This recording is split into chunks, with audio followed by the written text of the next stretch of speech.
Tere sõbrad, vahelduseks igasugustele tahvlitele, mis on kaugel maal valmis tehtud, oleme täna sattunud sellisesse kohta, kus on sellised mehed, kes ise teevad asju valmis.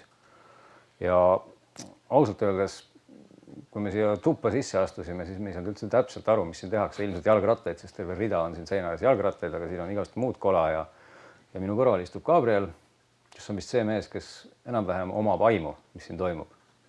Kus me üldse oleme? Jah, kus me oleme? Me oleme Särtsuratta laboratooriumis või töökojas või ma ei tea, mis asi see on. See on välja nagu hullude teadlaste sükene. Hullude teadlaste pesa, jah, et kuhu on koondunud kõik natukenegi hullukraadi omavad inimesed. No mida te siin siis teete? Jalgrattaid? Teeme jalgrattaid ja teeme mopeede ja selle vahega, et ainult elektrilisi. Et meil nagu fossiilkütusega mingit kokkupuudet ei ole enam. Nii palju ka ainult käte pesemiseks läheb bensiini või laustit vaja. Kõik on elektriline, üritame nagu aru saada, kuidas need asjad töötavad ja üritame neid asju ise teha ja katsetame akudega ja ehitame mootoreid ja ehitame kontrollereid ja... No kõige kuulsam produkt on kahtlemata see sama valge sõiduk. On see jalgratas, eks ole? Jah, elektriline sääreväriste. Kuigi säär väga ei värise, sest siis sõidab nii vaikselt.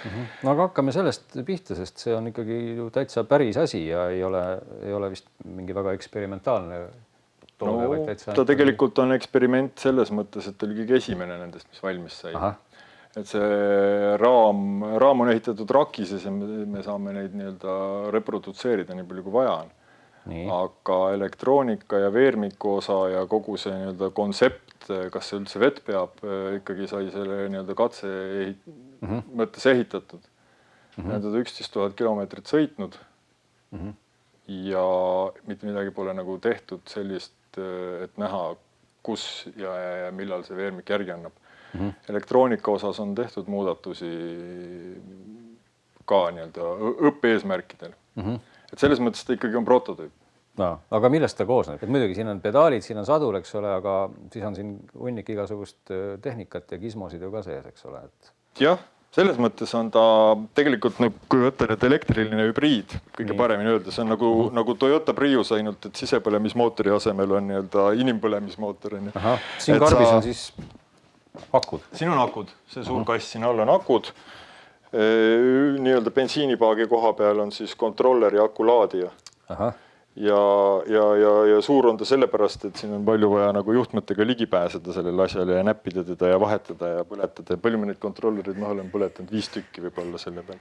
Et siis on veomootor siin taga, mis on siis miksitud 3-käigulise käigukastiga jalgratta omaga. Et sa vahetad endale siit käigu nagu kõige sobivama, mis sul on pedaalimiseks vaja ja siis vaikselt annad elektrit juurde, otsid sellise kesktee, kus siis sõita. Sõidu ajal tõmbad seda kangi siis täitsa? See on tavaline jalgratta käigukast lihtsalt. Muidu on neid siin, aga ütleme nii, et customitel ja chopperitel on mingil imelikul põhjusel pannakse sinna ja vähem on seda trossimüra ka siin ratta peale. Ja siis mootor kui selline on siis puhtalt... On siin taga rummu sees otseveo mootor, mis on sisuliselt magnetid, mähised. See on kogu veoajam. Sul on vaja seda ja 2 kuullaagrit. Ja siis asi sõidab. Ja sisuliselt mitte midagi otseselt ei kulu. Ja mitte midagi kulub peale kuullaagrite või kui sa neid maha ei põleta valedes tingimustes selles mõttes, et aga see kehtib iga asjaga, eks. Et see ongi nagu selle elektrimootori suur eelis selle asja juures. Kas tal on sellist pidurdamise või sellist poolt ka, et laeb ja pidurdab või seda? Rekuperatiivpidurdus on. Et tõsi, jalgratta puhul on massid väiksed ja kiirused on väiksed, et see kasutegur ei ole, see pidurdamise efektiivsus ei ole nii oluline kui see, et see ei kuluta klotsi, see on pigem suurem olulisus. Et sa oma igapäevased sõidud normaalses liikluses, normaalselt sõites sõidadki elektripiduriga. Aga temaga nüüd sõites, siis kas ta kuidagi ise aitab sind või sa pead ikkagi vajutama gaasi kui sellist? See on tehtud, jah. Sellel ei ole nüüd gaasirullidel, on see heebel siin lihtsalt nagu eksperimendi mõttes. Et siin on sul aju, on see kontrolleriks nii-öelda. Et kui sa, millal sa väntad, millal sa annad gaasi, et sa pead sünkroonis mõtlema. siis on võimalik ta varustada ka anduritega, mis siis loevad su momenti või pedaalimise kiirust või siis ta töötab täiesti automaatselt. Et ütleme, need klassikalised pedaalabistajad või pedaalassistendid, jah, ma just seda mõtlesin. Siis nad reeglina on kõik just selles assisteerimise vormis. Et see see nupugaas või rulligaas või mis siis iganes, see on nagu lisaväärtus, et mõnedel on, mõnedel ei ole, et kes kuidas meeldib. Hästi mugav on sõita, aga see eeldab väga head kontrollerit. Et reeglina need odavama otsa hinnakontrollerid on nagu niivõrd lihtsad, et seda sõidumugavust nende puhul nagu ei teki. Okei, et siin konkreetselt sa nüüd ikkagi siis vajutad ise nii palju juurde. Aga meil on, ja see on kindla eesmärgiga tehtud selle mõttega, et kui nüüd elekter failib mingil põhjusel, siis jääb sul pedaalimine alles, kui pedaalimine failib, on elekter. Ja ma tahan aru saada täiesti, nii-öelda alluda kontrollile, see on sama nagu sul autol on igasugused ABS-i, DPD, mida sa ei saa välja lülitada ja sa ei tea tegelikult, mis auto teeb, eks. Sama on siin ka, et mida vähem on igasugust anduri müra ja automaatikat, seda kiiremini ta sulle oma iseloomu õpetab.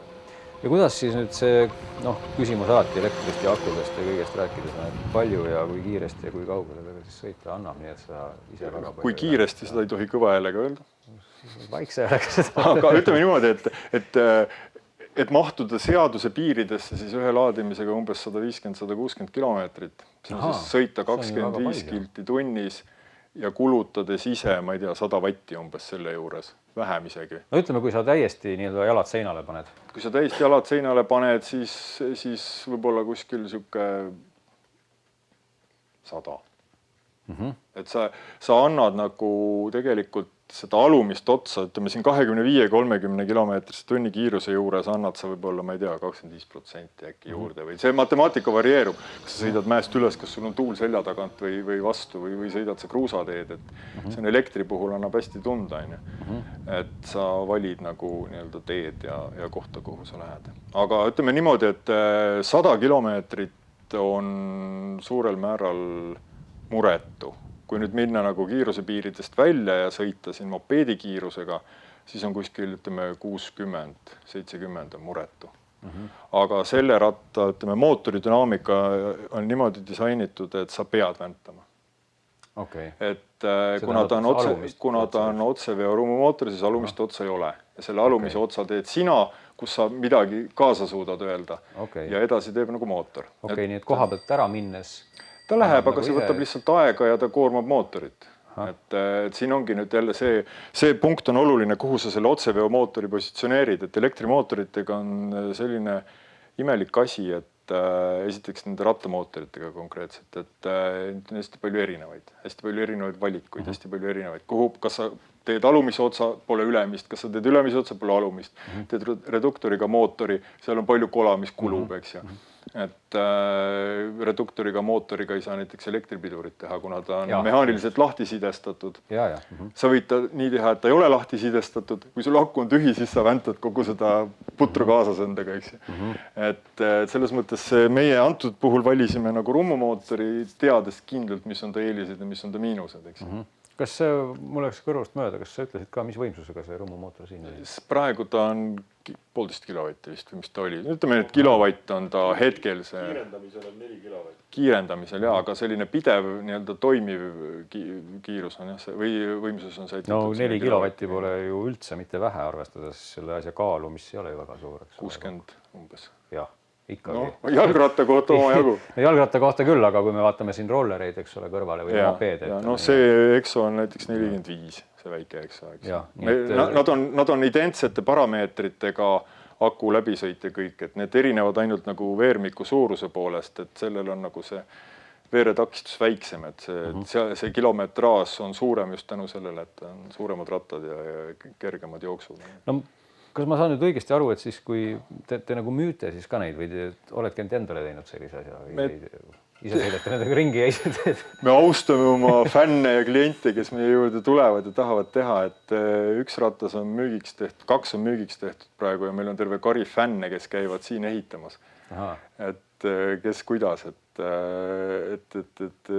mõni tuleb siia õhtuti nokitseb ja ostab raami ja vaikselt ehitab, et me ei Päris niimoodi, et teil oma poodi, kus need reaalselt... Ei, poodi ei ole ja poodi ei tule ka ilmselt, et see on ikkagi jääks nagu rätsepõlikonna tasandile, et inimene tuleb, me võtame mõõdud, lepime kokku, mida ta tahab, siis ehitame. Aga see võimalus on täitsa olemas, kui inimene praegu tuleb, tahab, siis hakkab pihta. Ja istume maha, vaatame, mis teeme ja kui suures see ei ole niimoodi, et sa tuled siia pangalaenu mingisugune sedel näppus on ja et nii nüüd palun, et sa võid ka tulla, ostad raami, ehitame asja veerema näiteks, raha ei ole, et elektrit peale osta, sõidad aasta ilma elektrita, aasta pärast paneme akukasti ja mootori peale ja sõidad elektriga edasi, kui tahad, kui meeldib maha, mis iganes.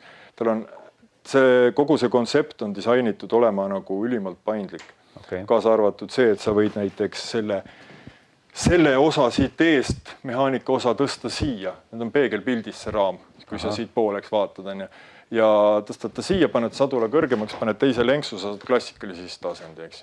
Kui sa tahad, võid sa siit võtta vedrutuse osa, kogu selle mooduli maha, panna taha jäiga otsa ja sa saad 1000 € hinnast alla sipsti, kui ehitad selle asja jäiga peale.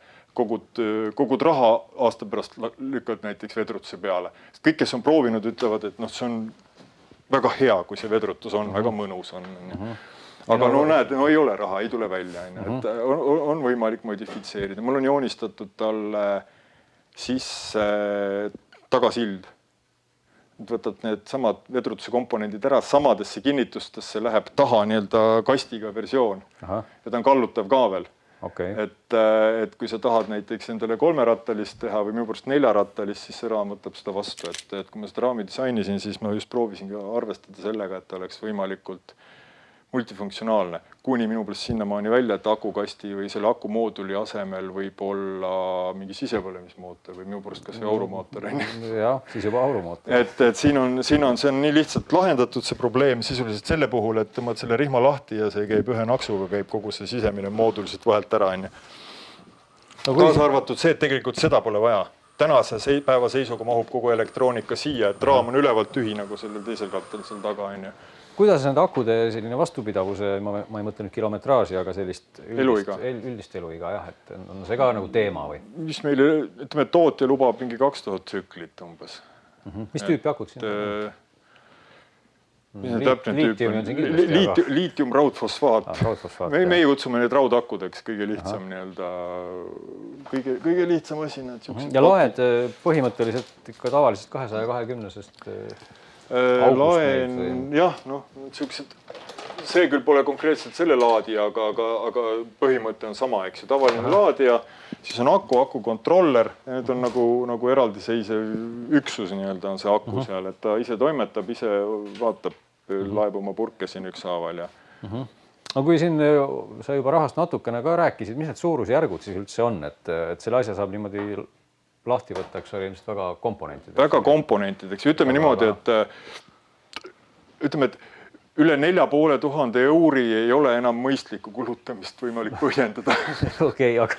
Aga selle eest juba saab ikka siis väga palju. Selle eest võiks nagu saada, ütleme siis sellise lahenduse, millega sa võid 150 kilti sõita ühe laadimisega. Kusjuures meil on info, et heal juhul, kui kõik hästi läheb, siis ütleme järgmise paari aasta jooksul 2-kordistub akumaht sama kaalu juures. Kas kõige kallim komponent siis ongi siin ikka see sama aku?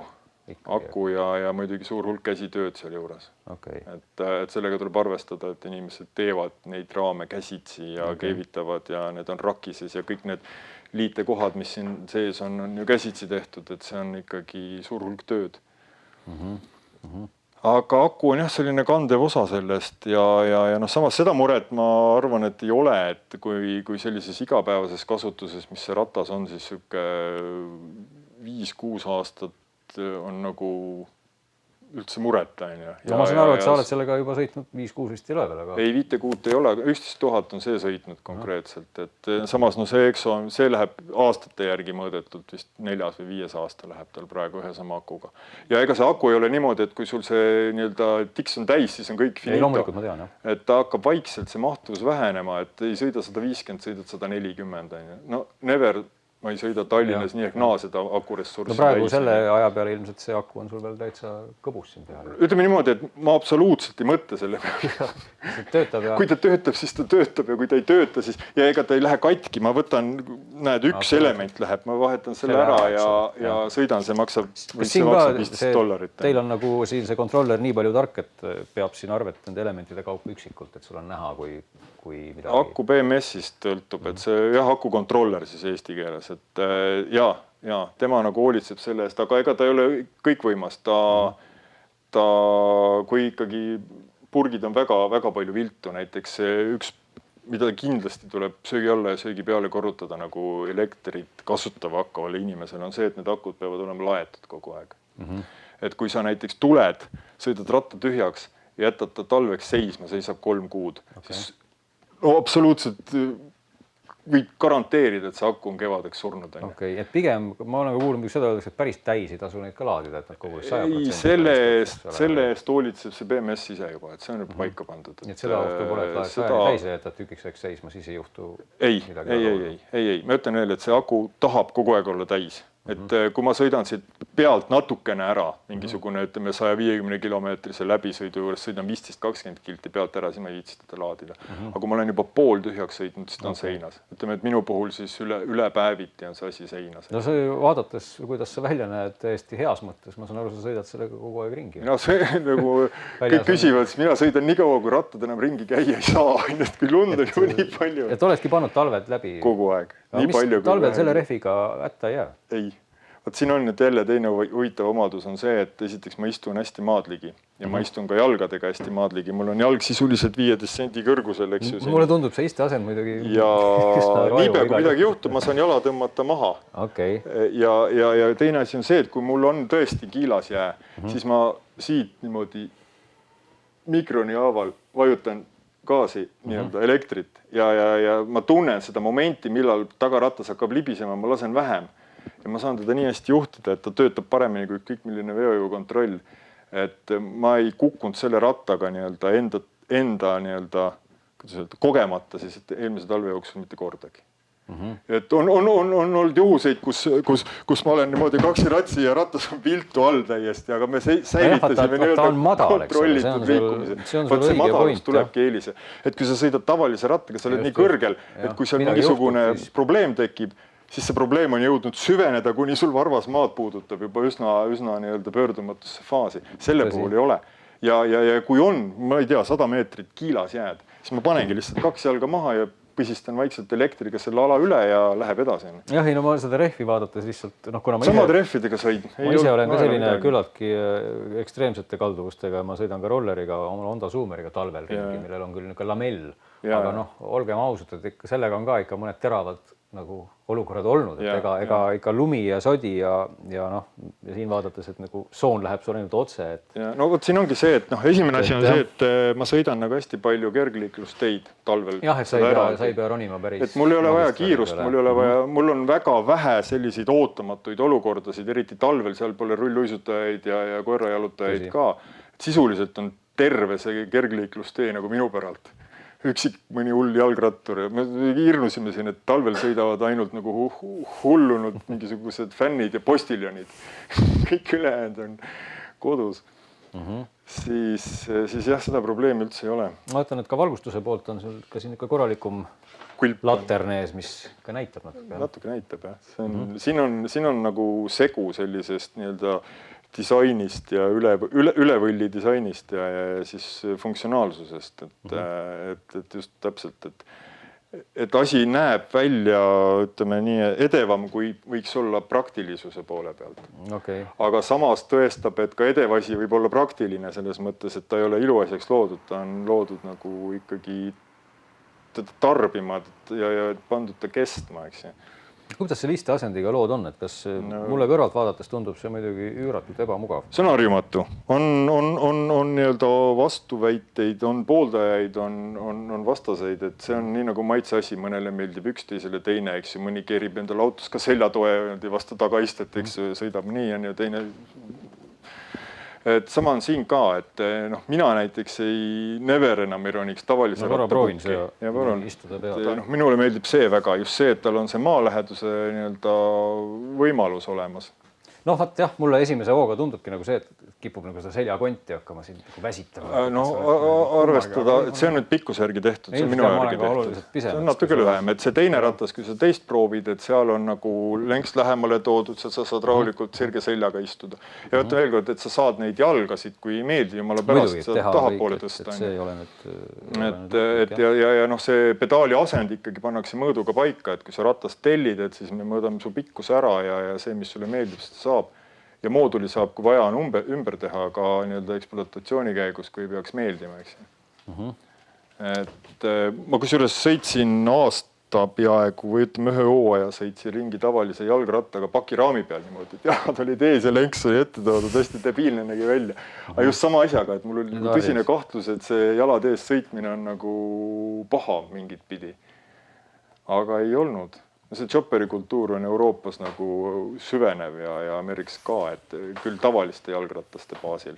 Aga neid tuleb järjest juurde ja poode tuleb juurde, kus saad neid reffe ja komponente ja asju tellida.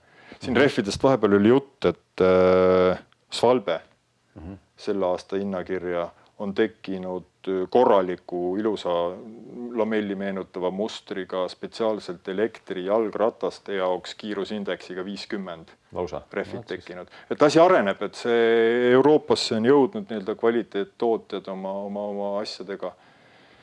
Me tellisime prooviks ka ära, eks saab näha, mis nad tulevad, eks just siuksed laiad ja suured, et saab ka sellistel rattastel kasutada. Et see on selline kasvav segment ja me siin ei viitsi väga süvenelikult arvutada, aga 1000 kilomeetri läbimiseks läheb elektriraha mingi, ma ei tea, 1,5 euri vist. No siin nurga taga paistis üks ratas veel, millel on kilekott lausa sadula peal ja mis asi see siis on? See on meie esimese kliendi ratas. Siis, väga pidulik. Au ja sampus on ju.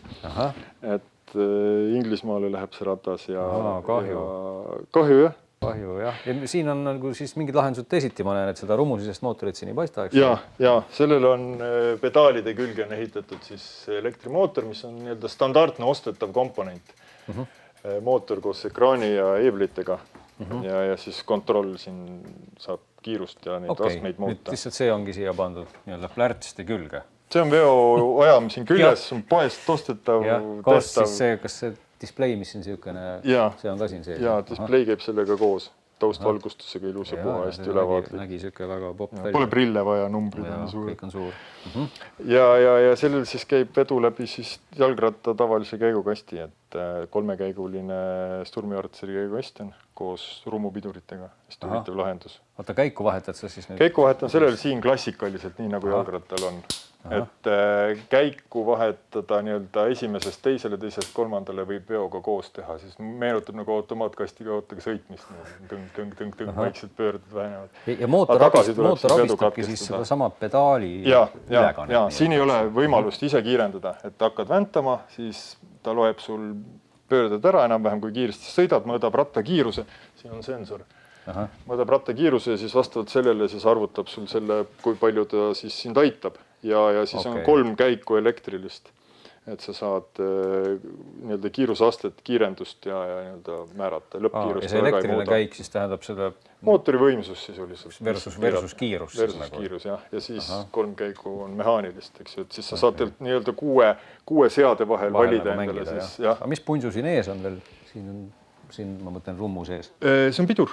See on jah, siuke vanakooli trummelpidur nii esimene kui tagumine, see on üks komplekt ja ongi mõeldud just selliste retroratastele.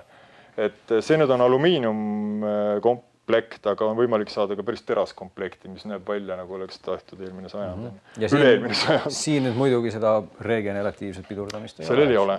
Et selle eest tuleb lõivu maksta, et see on lahti sidestatud siit, et muidu sul veaks kui elektrimootor töötab, siis oleks pedaalid käiksid ka kaasas kogu aeg.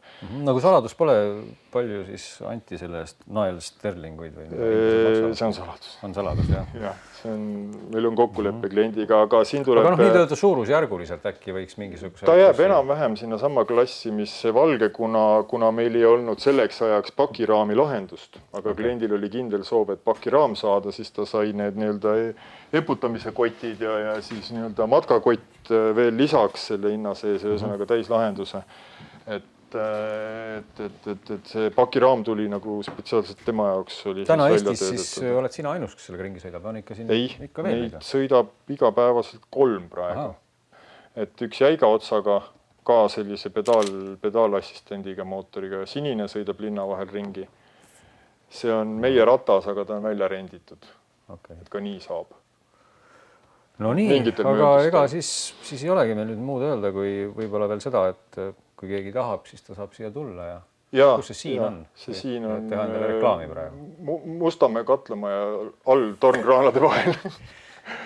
Mäealuse 6F on aadress, aga selle aadressi järgi ei leia seda keegi kunagi üles. Nii et tegelikult on Facebookis Särtsu ratas. Et seal võib klõbistada ja siia tulemine ei tähenda koheselt nagu ostu sooritamist. Me ei eelda, et siia tuleb klient kohe rahatakse rahast tühjaks ja antakse laud midagi kaasa. Tulgu vaadaku ja küsigu ja uurigu, et me oleme nagu õnnelikud, kui keegi selle asja vastu huvi tunneb. Muidugi. Nii et tulge, tundke huvi.